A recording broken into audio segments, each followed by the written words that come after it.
an interesting week this week in that Ottawa courthouse where testimony and evidence makes it look like, contrary to what Stephen Harper has said, his chief of staff, Ray Novak, may have known more about that $90,000 check after all. What struck you while watching this feeding frenzy? Well, I can't take my eyes off of it. I've been wasting lots of time that I'm supposed to be, doing important research on things like LRT audits by watching the Duffy trial. I think what's important for people out in the real world who do not perhaps share our obsessive fascination, people are going to be wondering, what difference does it make whether Ray Novak, who was at the time principal secretary, was in the room or not? I mean, who cares? Because he wasn't, it wasn't his check, it wasn't his decision. The reason that Ray Novak's presence matters is because Novak is so close to Stephen Harper. And Harper's own spokesperson said earlier this week that it's inconceivable that if Novak knew, he wouldn't have told the Prime Minister, words that are going to come back to haunt people. So the way in which people are pouncing on Benjamin Perrin's testimony isn't about the testimony per se, it's about what the testimony suggests about how close this conspiracy to hush up Mike Duffy reached to the Prime Minister's office and to the Prime Minister himself. And Novak has let it be known he did not know. He has said he didn't know the payment had gone ahead, and now we're hearing he in fact did know.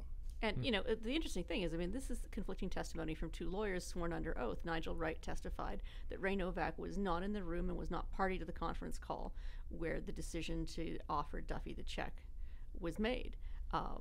And Benjamin Perrin, who was the Prime Minister's legal advisor, says that Novak was absolutely in the room and that he was sitting next to him and looking at Novak with shock, and he described Novak's facial responses.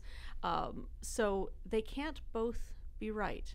And they've both testified under oath, and they're both lawyers. So if one of them is been guilty of a terminological inexactitude, that's a criminal offense. Right. So it remains to be seen what the fallout of this will be. But it's hard to know. This is one of those things that's insider baseball for people who care passionately about politics and the minutiae of what goes on in the Prime Minister's office. This is intensely fascinating. Whether it's going to resonate with the larger electorate, I don't know. People who don't know who wouldn't know Ray Novak or Ben Perrin if they rolled over them with an ATV. Do they care? I'm not sure that they do. I'm not sure that this will have as much impact on the election as those of us who are political junkies might think. You're not alone in saying that. Colby Kosh in the National Post, for one, also asked that question of, where is the scandal here? And it is sort of insider baseball. What do you think about Alberta voters? What about you, Graham? What do you think? Well, I think it shouldn't have been a scandal. If they at the very beginning, I think, had just paid off the money and that would have been it. But because we're seeing so much going on behind the scenes with these emails coming out through the trial, you're not seeing a government that's being forthright with the people, with the PMO's office, PMO being forthright with the public. It's all about hiding things. It's all about appearance. And you've got Duffy, of course, who doesn't look good in this whole thing at all.